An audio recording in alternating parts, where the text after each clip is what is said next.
વગર બોલે અને વગર કહે સમજી જાય એનું નામ માં.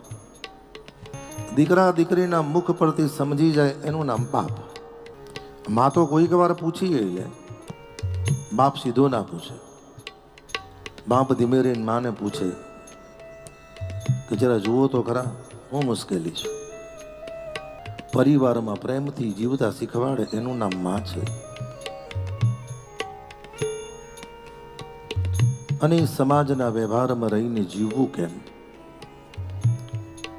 એ જો શીખવાડે એનું નામ બાપ છે સાહેબ.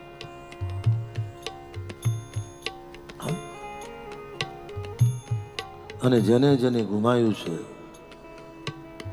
અને હું તો ઘણી વાર કહું સાહેબ, ભગવાનની કૃપાથી બે પાત્રમાંથી, તમારા પુણ્યથી, પિતૃઓના પુણ્યથી અને ભગવાનની કૃપાથી જેના પરિવારમાં બેમાંથી એક પણ છે, તો ભગવાનની બહુ મોટી કૃપા માનજો સાહેબ.